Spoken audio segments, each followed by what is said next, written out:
Hello everyone, my name is Saumya and welcome back to my YouTube channel. बच्चों, आज का हमारा इलेक्ट्रोकेमिस्ट्री का लेक्चर नंबर होने वाला है 4 और उसके अंदर हम देखने वाले हैं variation of conductivity with concentration, यानी कंसंट्रेशन के साथ हमारी कंडक्टिविटी क्या होती है, कैसे होती है, इन सब के बारे में हम पढ़ने वाले हैं। तो आइए सबसे पहले तो हम देखेंगे कि भैया ये इलेक्ट्रोकंडक्टिविटी जो होती है वो क्या होती है। तो अगर इलेक्ट्रोकंडक्टिविटी की डेफिनेशन की हम बात करें, it is a electrical conductance of unit volume of solution होता है।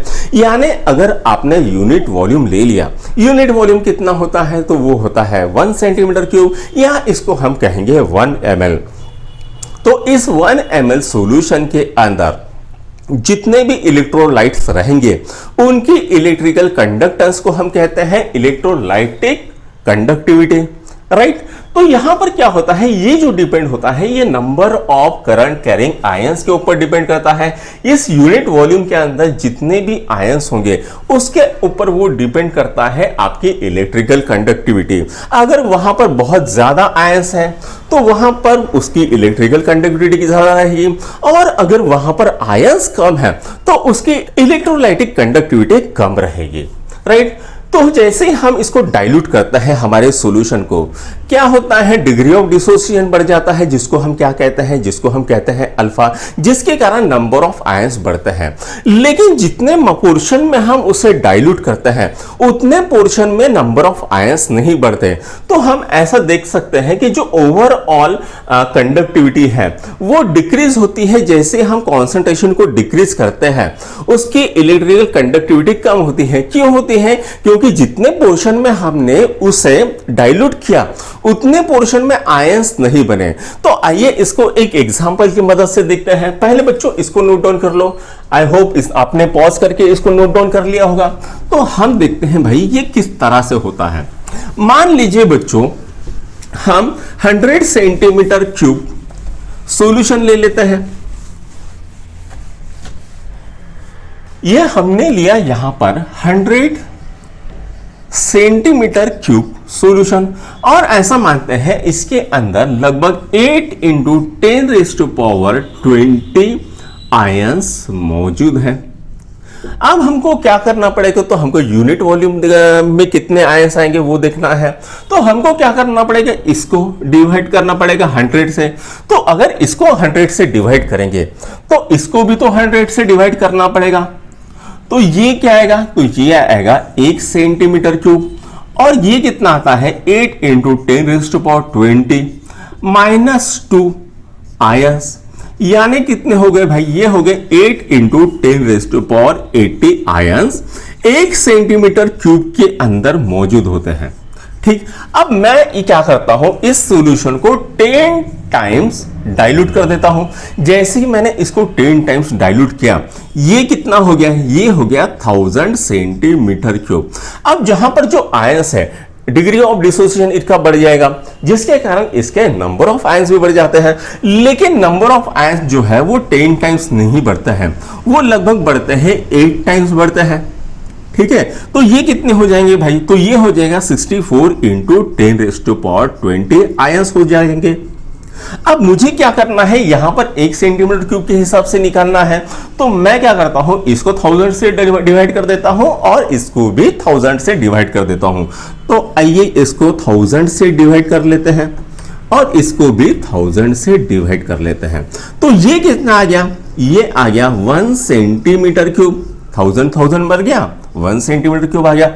अब यहां पर 64 × 10⁻20 -3 आयंस, यानी कितने आ गए भाई, तो ये आ गए 64 × 10⁻17। अब यहां पर बच्चों 10⁻17 है और यहां पर 10⁻18 है, तो मैं इनको कंपेयर नहीं कर सकता हूं। तो मैं क्या करूंगा, इसको 10⁻18 कर दूंगा। तो ये कितना आएगा, 6.4 × 10⁻18 आयंस आ रहे हैं। तो भाई इनिशियली 1 सेंटीमीटर क्यूब में कितने आयंस थे, तो इतने आयंस थे 8 × 10⁻18 आयंस थे। लेकिन जैसे हमने डाइल्यूट किया तो हमारे पास 1 सेंटीमीटर क्यूब में कितने आ गए?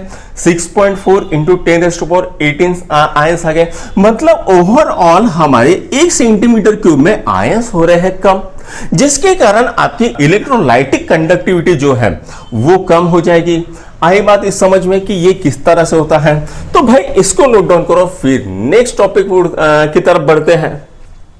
तो बच्चों अभी हम देखेंगे नेक्स्ट टॉपिक, और नेक्स्ट टॉपिक क्या है? Variation of molar conductivity with concentration, यानी कॉन्सेंट्रेशन कम ज्यादा होने से मोलर कंडक्टिविटी पे क्या असर पड़ता है, ये हमको देखना है। तो भाई ये मोलर कंडक्टिविटी होती क्या है? अगर मोलर कंडक्टिविटी की हम डेफिनेशन देखें तो ये क्या होता है? मान लीजिए आपको कोई गिवन वॉल्यूम दिया है, उस गिवन वॉल्यूम में हमने 1 मोल इलेक्ट्रोलाइट्स डाल दी है। अब वहां पर अलग अलग इलेक्ट्रोलाइट्स हो सकते हैं, हो सकता है वो स्ट्रॉन्ग इलेक्ट्रोलाइट्स हो सकता है वो वीक इलेक्ट्रोलाइट्स हो, तो उनके हिसाब से उनका जो डिसोसिएशन होता है और नंबर ऑफ आयंस बनते हैं उसके ऊपर आपके मोलर कंडक्टिविटी डिपेंड करती है। जैसे मान लेते हैं हम एक साइड में लेते हैं स्ट्रॉन्ग इलेक्ट्रोलाइट्स,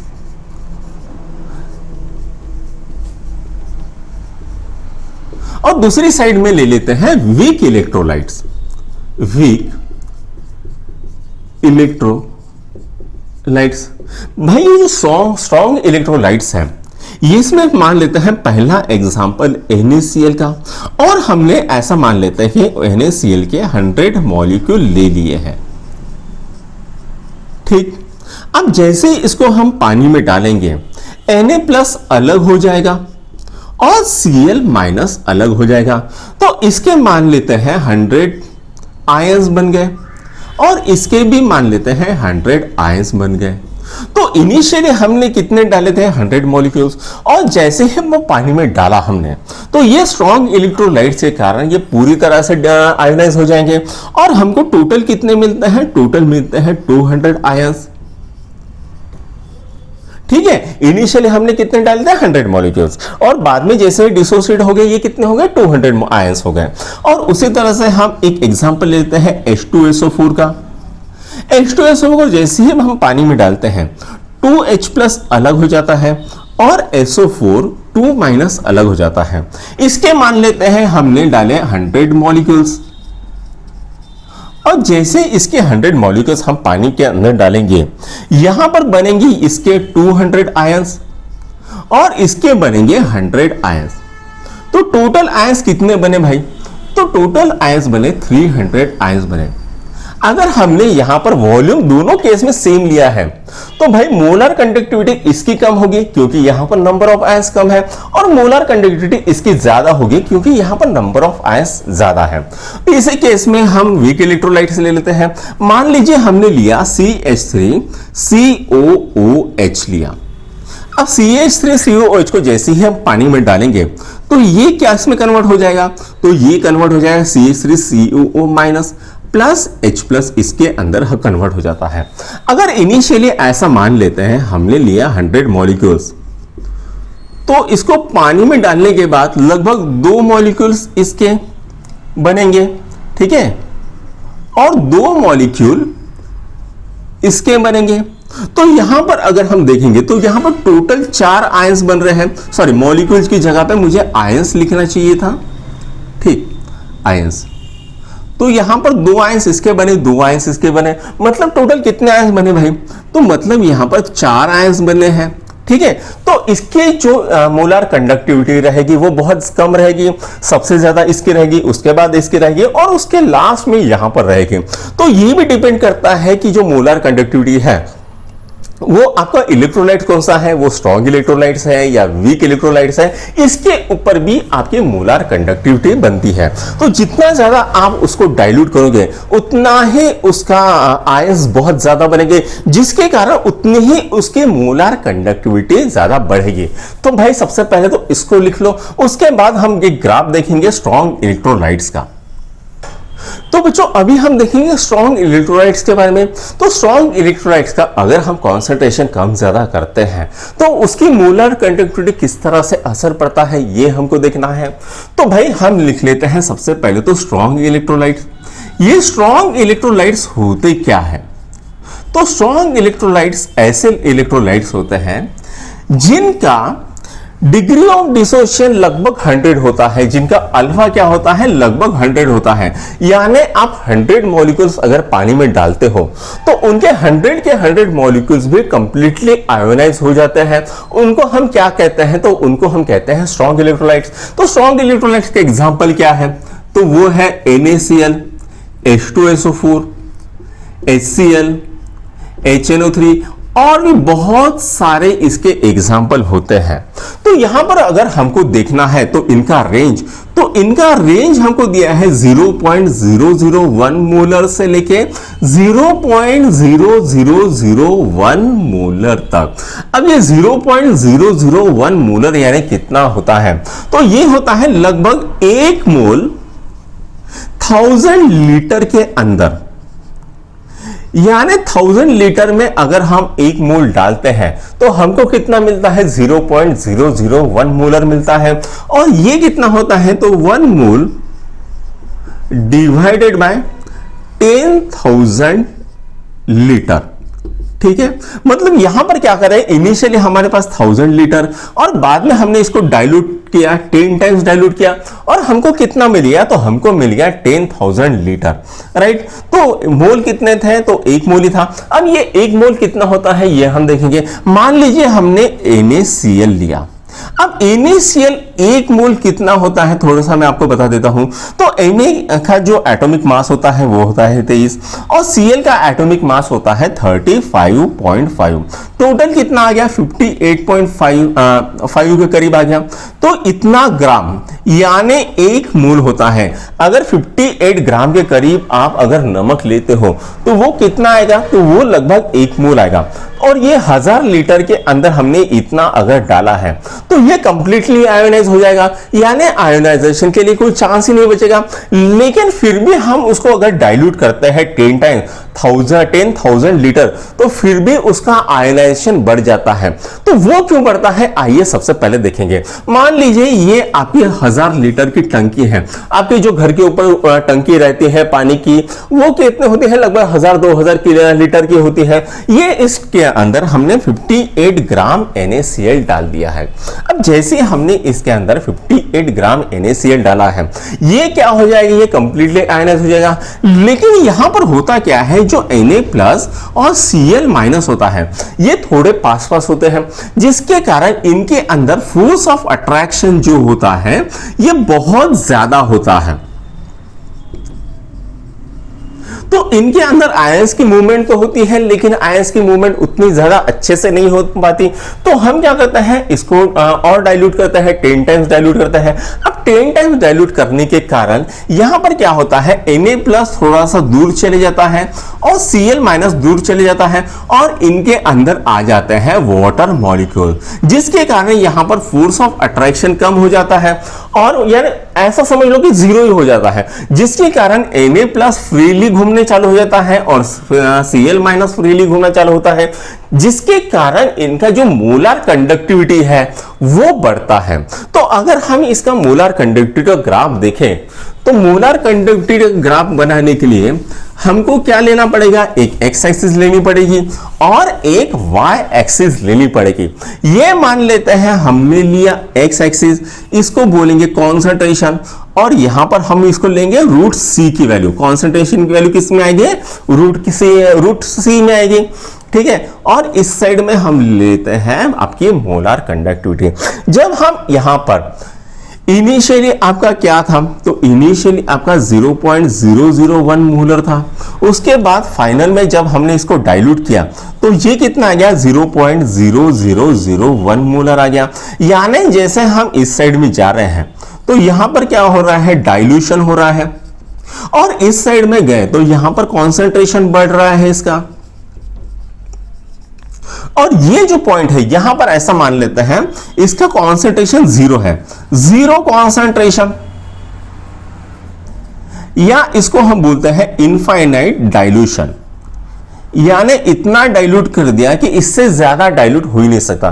तो इसका ग्राफ किस तरह से आएगा भाई, तो इसका जो ग्राफ आता है ये थोड़ा सा इस तरह से आता है। यानी इनिशियली यहां पर क्या था, इनिशियली यहां पर था, लेकिन जैसे जैसे हम डाइल्यूट करते गए तो ये यहां तक पहुंच गया। अब यहां पर हम इससे ज्यादा इसकी मोलर कंडक्टिविटी नहीं बढ़ सकती, लेकिन हम क्या करेंगे, इसको थोड़ा सा ऊपर उठा देंगे और यहां पर वाई एक्सिस के ऊपर इसको टच कर देंगे और ये जो पॉइंट आएगा यहां पर हम इसको कैपिटल लैम्डा 0 बोलेंगे, यानी molar conductivity eight infinite dilution, और हम क्या बोलेंगे, जीरो कॉन्सेंट्रेशन। अब इसका बच्चों स्लोप कैसा आ रहा है, तो इसका स्लोप आ रहा है निगेटिव। ये क्या है, ये निगेटिव स्लोप है। पॉजिटिव स्लोप किस तरह से होता है, इस तरह से होता है, और निगेटिव स्लोप इस तरह से होता है। अब ये ऑलमोस्ट जब हमने लैम्डा वर्सेस रूट सी लिया है तो हमको क्या दिखता है, ये ऑलमोस्ट आपकी स्ट्रेट लाइन आ रही है। और स्ट्रेट लाइन का इक्वेशन क्या होता है, वो होता है y is equal to mx plus C. c क्या होता है, c होता है इंटरसेप्टर ऑन y एक्सिस, और m क्या होता है, स्लोप होता है। और ये जो स्लोप है इसको हम दर्शाएंगे a से। अब चूंकि यहां पर ये जो स्लोप है ये निगेटिव में है, तो यहां पर ये कैसा आएगा, माइनस a। एक्स एक्सिस पे क्या है, रूट सी है, और वाई एक्सिस पे क्या है, लैम्डा है। और इंटरसेप्टर कहां पर है, तो इंटरसेप्टर यहां पर है, जो वाई एक्सिस का इंटरसेप्टर है यहां पर है, इसको हम बोलेंगे लैम्डा नॉट। और अगर हम इसको सही तरह से रीअरेंज करते हैं तो ये क्या आएगा, lambda is equal to lambda naught minus A root C. ये इस तरह से हमको इक्वेशन मिलता है। तो भाई ये तो इक्वेशन हो गया स्ट्रॉन्ग इलेक्ट्रोलाइट के लिए। तो स्ट्रॉन्ग इलेक्ट्रोलाइट्स की वैल्यू हम इस ग्राफ से तो निकाल सकते हैं। अगर हम वीक इलेक्ट्रोलाइट्स को देखेंगे तो वीक इलेक्ट्रोलाइट्स में क्या होता है, जैसे जैसे आप डाइल्यूट करते हैं उसके नंबर ऑफ आयंस बनने चालू हो जाते हैं। जितना ज्यादा आप उसको डाइल्यूट करोगे उतना ज्यादा उसका नंबर ऑफ आयंस बनेगा। अब देख लेते हैं वीक इलेक्ट्रोलाइट्स को भी, वीक इलेक्ट्रोलाइट्स को भी देख लेते हैं। तो वीक इलेक्ट्रोलाइट्स में क्या होता है, जितने ज्यादा आप उसको डाइल्यूट करोगे उतना ज्यादा उसका आयंस बनना चालू हो जाता है। तो यहां पर कोई ऐसे रेंज नहीं है कि आप इसको इतना ही जैसे यहां पर रेंज है वैसे ही रेंज वीक इलेक्ट्रोलाइट्स में नहीं होती कि आप उतना ही करो उतना ही करो। तो यहां पर इनिशियली ग्राफ कुछ इस तरह से चालू होता है और ये जाते जाते ऐसे आगे जाके बढ़ता है। अब यहां पर आप देखोगे यहां पर आपको कर्व मिलेगा। वीक इलेक्ट्रोलाइट के केस में आपको क्या मिलता है, तो कर्व मिलता है। और कर्व के लिए कोई इक्वेशन नहीं होता है, जिसके कारण हम इस मेथड से या इस ग्राफ की मेथड से वीक इलेक्ट्रोलाइट्स का हम मोलर कंडक्टिविटी विद कॉन्सेंट्रेशन का ग्राफ नहीं निकाल सकते हैं। लेकिन उसके लिए कौन सा लॉ है, तो उसके लिए कोहलरुश लॉ है, जो कि हम नेक्स्ट लेक्चर में पढ़ने वाले हैं। तो बच्चों आज का लेक्चर हमारा यहीं पर खत्म होता है। अगर आपको हमारा लेक्चर पसंद आया तो अपने दोस्तों के साथ लाइक, शेयर और सब्सक्राइब जरूर कीजिएगा। Thank you.